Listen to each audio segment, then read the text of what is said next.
tubabu kana yani arabu kana ko dɔw de tun b'an fɛ yan ladon dɔ tun b'an fɛ yan polisi tɛ yan gendarme tɛ yan bulon bɛ yen dugutigi bulon bɛ yen nɔ an ka gɛlɛkɔrɔlaw bɛ yen nɔ mɔgɔw bɛ ladamu yen nɔ fɛnw bɛ kɛ suɲɛli tɛ kɛ nkalon tɛ tigɛ janfa tɛ kɛ donc ko k'o yira denmisɛnninw na an ye film dɔ ta ka film nin daminɛ o la o daminɛlen an ye mɔgɔw fara ɲɔgɔn kan bon mɔgɔ dɔw bɛ yen nɔ olu y'an dɛmɛ baara la kosɛbɛ kosɛbɛ a bɛna kun cɛ parce que kuma dɔw b'a kɔnɔ ko k'a fɔ ko ni gɛlɛya kɛr'i la cogo cogo gɛlɛya nin n'i y'i cɛsiri k'i jija ka limaniya ta i bɛ bɔ gɛlɛya kɔnɔ i b'i ka diɲɛlatigɛ kɛ a tɛ dankari kɛ mɔgɔ adamadenya la. Bon ne tɔgɔ Fatumata Kuyate bɛɛ bɛ n dɔn Fatim de la la langue et les dents ne ye actrice principale ye Sara saison 1 gɛlɛya dɔɔni ye n sɔrɔ bari ne tun bɛ santé de la n taara kɔrɔn fɛ mɔgɔ degunnenw ka se ka taa dɛmɛ di olu ma k'o furakɛ n ye n to o kɔnɔna de la don dɔ n bɛ tagama la gidɔrɔn kɛrɛfɛla la mobili dɔ nana jɔ mɔgɔw y'u cun ka jigin ka bɔ a kɔnɔ ka na n nakori o kɔfɛ u seginna ka taa n jiginna cɛkɔrɔba min fɛ yen ne n taara jigin o ka so u taara o fɛ yen ko fo ka ne d'u ma furu la an selen ne jatigila la ne ye n jatigikɛ yir'u la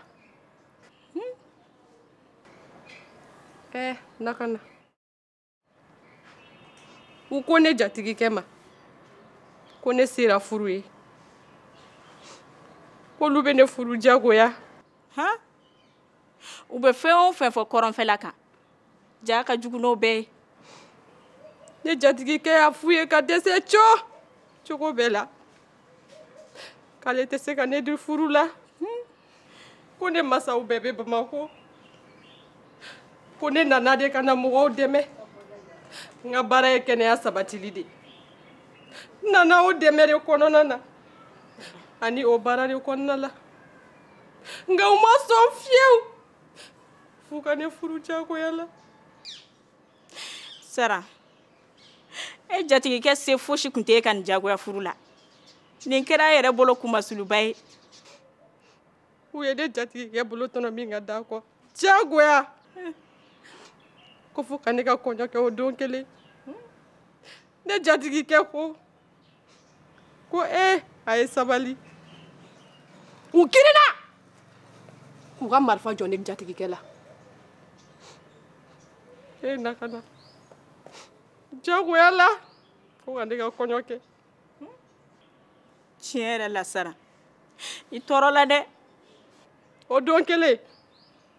u tilalen u ka nin jagoya furu ko bɛɛ la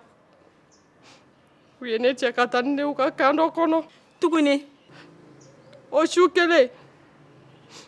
cɛ fɔlɔ nana don ne kan o ye ne furukɛ ye o bɔra filanan fɛnɛ donna ne ye n kun kɔrɔta k'o lajɛ a ka bon a ka jan o bɔra sabanan fɛnɛ nana Alahu akibaru k'olu ye furu nafolo min di k'olu bɛɛ de ka furu nafolo ye ne bana u bɛ n ci ne bana u bɛ n ci so falen don marifatigi la a fɔ marifatigi ni mɔgɔ ye kɛlɛkɛɲɔgɔn ye o to ye jagoya. Sara u tora don ka bɔ dɔrɔn de la ne kan ala nana n'a ka na ye don dɔ ne sera k'an yɛrɛ bɔ fo ka ji tigɛ ka na Bamako gɛlɛya caman ye n sɔrɔ kɔrɔn fɛ nka ala ni n yɛrɛ ka cɛsiri ani n ka timinandiya n ye n cɛsiri k'an timinandiya fo ka se ka bɔ gɛlɛya in kɔnɔ an filɛ o de film na sisan la langue et les dents saison 2 fo UNICEF mɔgɔw nana an ta projet baara la ko n ka yaala ka mɔgɔw hakili sigi kuma f'u ye hakɛ to dɛ hakɛ t'i la ne ka baara de ye ka yaala ka mɔgɔw n'u hakiliw yira ɲɔgɔn na Mali gouvernement a n'a dɛmɛbagakulu n'o ye UNICEF ye n'o ye PPF ye n'o ye BMZ ye olu de jɛra k'u hakiliw fara ɲɔgɔn kan k'u bolo di ɲɔgɔn ma k'u fanga fara ɲɔgɔn kan bari ko bolodenkɔni kelen tɛ bɛlɛ ta ka mɔgɔw labɛn ka sigidaw labɛn ka jɛkuluw labɛn ni hakilina ɲumanw ye ni dɛmɛfɛnw ye ni baarakɛminɛnw ye walasa ni gɛlɛya nana bi u ka cogo o cogo la u ka se ka bɔ gɛlɛya in kɔnɔ ka gɛlɛya ku u yɛrɛ la ani ka fɛɛrɛw tigɛ gɛlɛya ɲɔgɔn ka n'u sɔrɔ tuguni ka kɔngɔ kɛlɛ ani ɲangata caman yaasa u k'u ka adamadenya kɛ ka sɔrɔ dan ma kari u ka mɔgɔya la u k'u ka mɔgɔya kɛ bɛɛ ani lakana kɔnɔ bari ko bana kunbɛn o ka fisa ni bana furakɛ ye o t'a bannen dɛ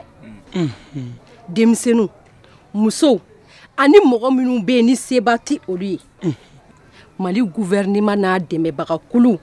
olu ka baara nafa min bɛ se olu ma ayi o nafa tɛ fɔ ka ban wa mali gouvernement a n'a dɛmɛbagakulu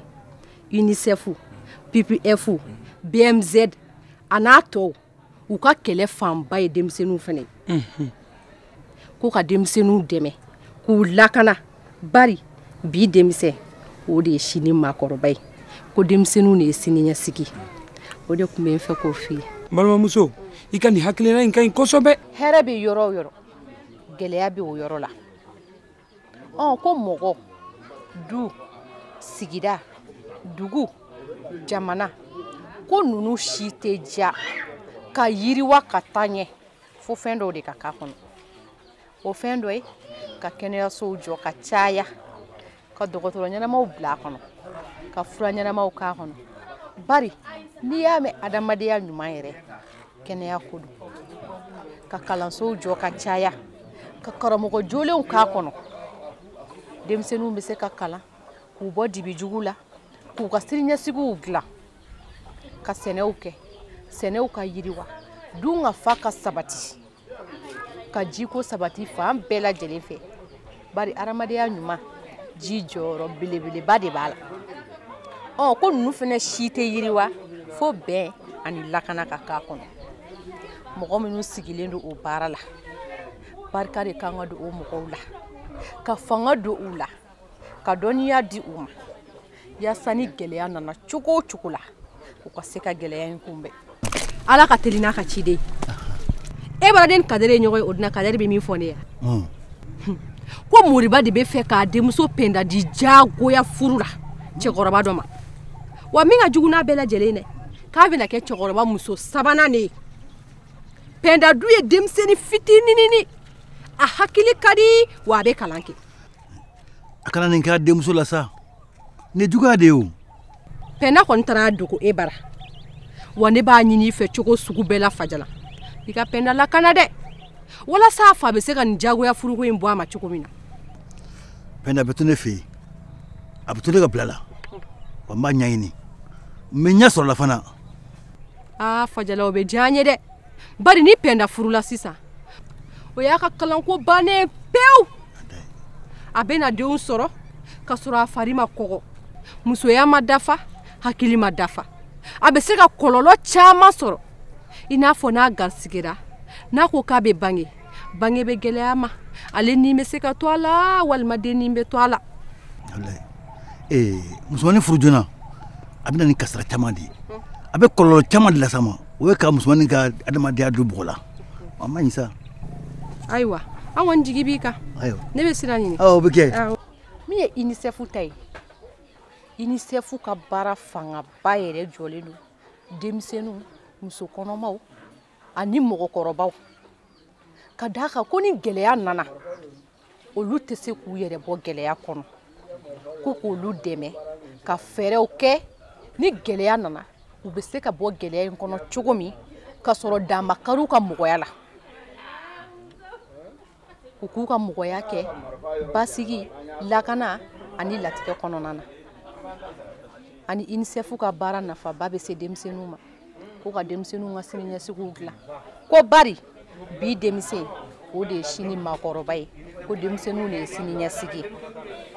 ko la langue et les dents ko k'a yira mɔgɔw la yani tubabu kana dɔnniya dɔw de tun b'an fɛ yan kalan dɔw de tun b'an fɛ yan ko k'o kalan ta ko k'o yira mɔgɔw la yani arabu kana yani tubabu kana maintenant sisan denmisɛnninw u tɛ ka makɔrɔw ka ko lamɛn ko k'o fɛn labɛn bon sisan aw nana an dɛmɛ o baara la ko k'a fɔ fana gɛlɛya n'a nana mɔgɔ kan cogo cogo ko gɛlɛya in bɛ ban ko aw k'o baara kɛ a y'a baara kɛ ne ko n ka kun tɛ se ka cɛ fɔ a k'a yira nisɔndiya yira k'a fɔ film ni baara nin kɛra bɛn ani kɛlɛya min kɔnɔ a k'o nisɔndiya yira mɔgɔw la a k'o fɔ.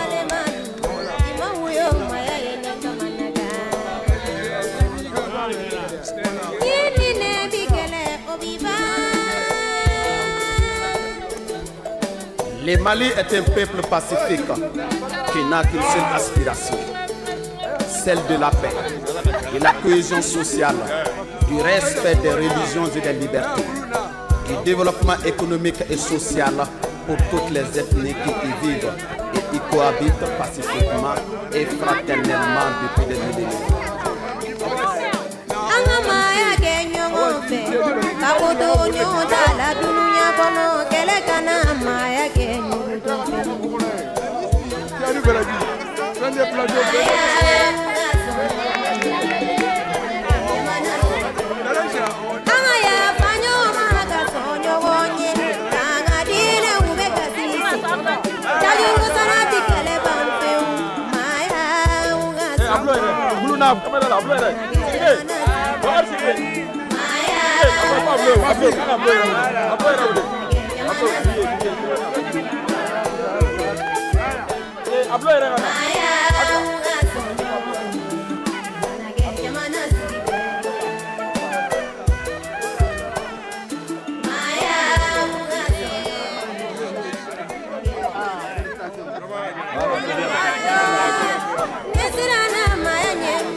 Le Mali est un peuple pacifique qui n'a qu'une seule aspiration, celle de la paix, de la cohésion sociale, du respect des religions et des libertés, du développement économique et social pour toutes les ethnies qui y vivent et qui cohabitent pacifiquement et fraternellement depuis des millénaires.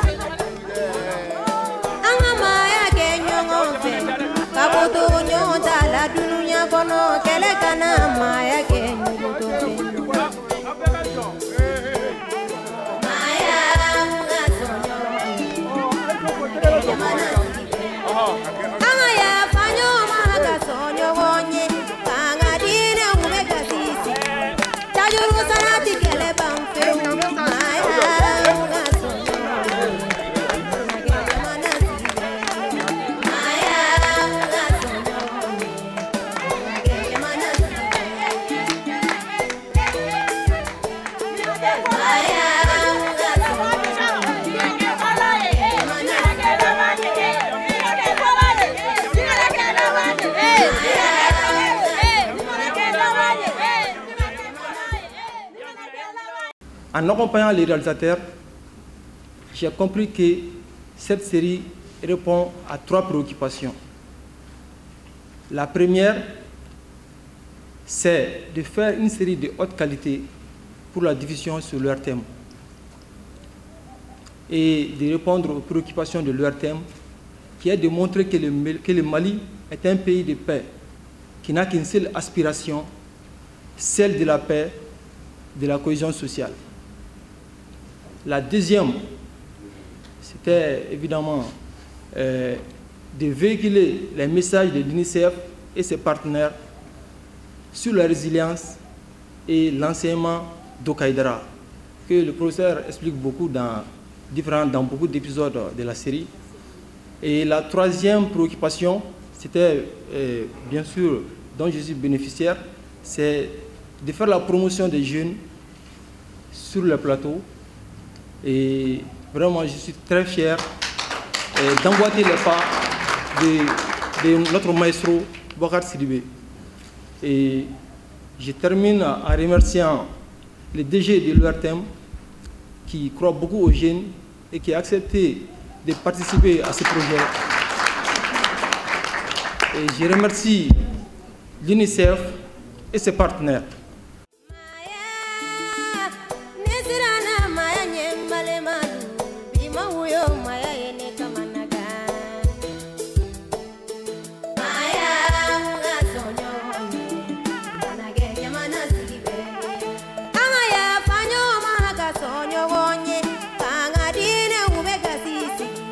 Tajuru sanati kele bamfeu